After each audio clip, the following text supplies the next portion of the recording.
everybody, welcome to the channel. Today we're in the shop getting ready to start a custom sign. I had somebody local reach out. He's going to be starting up a small chainsaw repair shop, something he already does, and he's looking to have a custom sign made. Now I think I already had it finished in the thumbnail. You guys probably already saw it, but we're going to go ahead, we're going to create that sign, and hopefully you guys enjoy it. So give me a like, give me a follow, hit subscribe, and let's get started. This sign has to be 3 feet by 3 feet. I'm working with dimensional lumber today, so it's already dried. I don't have to worry about any excessive warping or moving in the material over time. If you use rough cut to do this kind of stuff, you're going to get a lot of movement over periods of even days, weeks, months, and years. Now, can this move over the years? Yeah, it can. It's wood. It's going to be outside. I mean, there's always those sort of things, you know, you have to keep in mind. Those are things I've also discussed with the customer, you know, kind of general maintenance and sort of what to expect. Now, this is the basic layout. Actually, this is the layout. This is what we're going to do as far as size. We are at 36 1/4, and I know this way we're at 36 1/8. Now, I'm leaving things a little bit big so things can be trimmed back once it's all assembled. Now, today I'm going to be using the Festool dominoes. Ordered these guys right off Amazon. I'm going to use those Festool dominoes in here just to help secure and join these seams together. So what we'll end up doing is we're going to use the router in this jig. I'm going to mark each domino out, router it out, glue, stick a domino about every 6 to 8 inches, clamp this whole thing together, let the glue set up, and then we're going to get into hand drawing the lettering and the design on the bottom, and then we'll router it all out by hand as well. So what I'm going to do with you guys is to router and assemble this piece and glue, do the glue up and all that. I'm going to kick you guys in high speed and get to work.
Hey guys, hope you're enjoying the video this far. I just wanted to mention, I've had some people ask about like what bits I'm using, what tools I'm using to create things like this sign. I'm gonna have a full tool list down below in the description of this video. It'll be underneath, it'll say like Amazon links or something. Go down and I'll have links to the bits, the router, clamps, finishes, you know, whatever I can find on Amazon that I'm using or similar to what I am using. That way there, you know, for those of you that want to create projects like this, you guys can start accumulating those tools, those bits, and whatever it is that you still need. Also, I will have the Festool dominoes down there as well. So really do appreciate you guys watching. Be sure to check that stuff out. Any purchases you guys make through those links help support the channel, and I greatly appreciate it. So have an awesome day, guys. Enjoy the video.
Figured I'd slow it down so you guys kind of see what's going on here.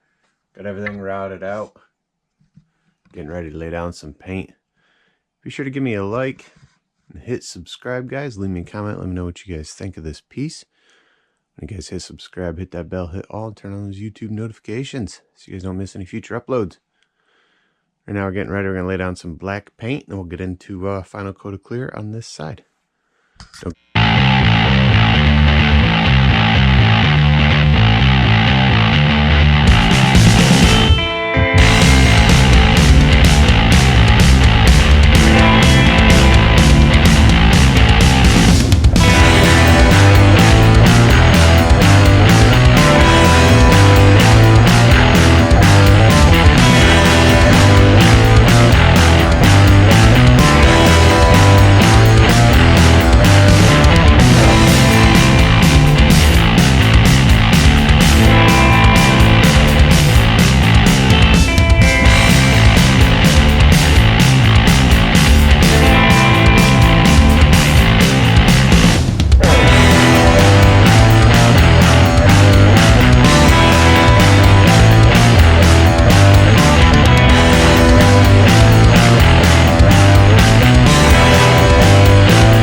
Guys, here it is, all finished up.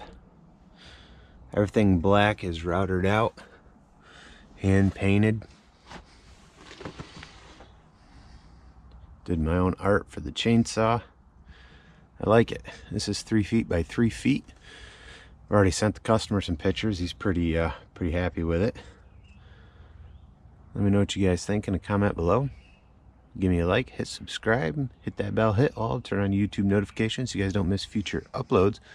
And check out some videos popping up, guys.